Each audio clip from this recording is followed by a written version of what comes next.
আমি আপনাকে প্রায়ই দেখেছি যে শুটিং সেটে অনেকে থাকে না গসিপিং করে কিংবা এই ফোন নিয়ে ব্যস্ত থাকে, আপনি বই পড়েন শুটিংয়ের ফাঁকে, এবং সেটা শহীদুল্লাহ জহির হোক কিংবা আখতারুজ্জামান ইলিয়াস হোক কিংবা আপনি যেখানে যেটাই ভালো পঠিত উপন্যাস আপনি সবই পড়েন।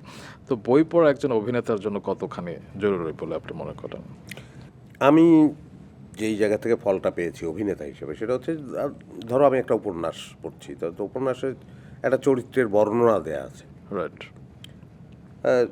তো সেই চরিত্রটা কেমন করে হাঁটে, তার গায়ের বর্ণ, তার শিক্ষা দীক্ষা, তার অর্থনৈতিক অবস্থা ইত্যাদি নানান অবস্থার মধ্য দিয়ে তো একটা চরিত্র উঠে আসে। জি। তো একটা বই যখন আমি পড়ি তখন কিন্তু ওই চরিত্রটাকে আমি একই সঙ্গে দেখতে থাকি, তার হাঁটা চলা দেখতে থাকি, এবং তার কথা বলার ধরন দেখতে থাকি, তার এক্সপ্রেশন দেখতে থাকি। সো এটা তো একটা বড় প্র্যাকটিস, আমি দেখে যাচ্ছি, হ্যাঁ, এবং সেটা আমার মতো করে কিন্তু দেখছি। ওখানে যা লেখা আছে সেই অনুযায়ী একটা আমারও কিন্তু একটা কল্পনা। ওই একই বই তুমি পড়লে কিন্তু আবার তুমি ঠিক একদম আমার মতোই দেখবে লোকটার চেহারা, তা হয়তো না। তো এটা একটা খুব ভালো প্র্যাকটিস। অবজারভেশন তো অ্যাক্টিংয়ের জন্য একটা খুব জরুরি জিনিস, কিন্তু একটা মানুষ জীবনে কত অবজার্ভ করতে পারে? আমাদের জন্য তো আরও কঠিন। আমি বাসে উঠতে পারবো না, কারণ বাসে উঠলে বাসের যে ক্যারেক্টারগুলো বাসে আছে, যাদেরকে আমি দেখার জন্য বাসে উঠলাম, তারাই অন্যরকম হয়ে যাবে তখন তাদের কথা। তো তাদেরকে আর আমার দেখা হলো না। মাছ বাজারে গিয়ে আমি আর ওই যে মাছ বিক্রি করছে আর যে কিনছে তাদের ক্যারেক্টারটাকে আমি আর দেখতে পারবো, তারা সচেতন হয়ে যাচ্ছে। কখনো ইচ্ছে হয় না ছদ্মবেশে তাদের মাঝে যাওয়ার? হ্যাঁ, আমি গেছিও কয়েকবার।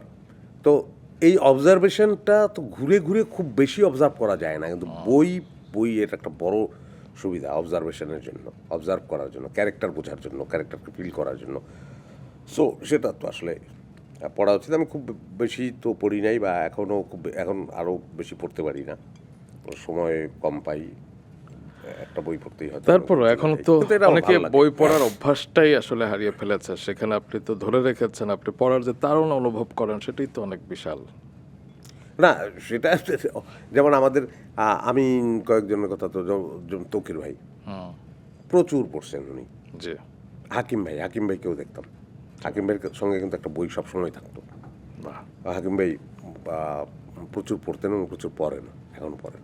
এবং সে কারণে না আপনাদের থেকে অনেক কিছু শেখা যায়, হ্যাঁ, এই প্রজন্ম অনেক কিছু শিখতে পারে।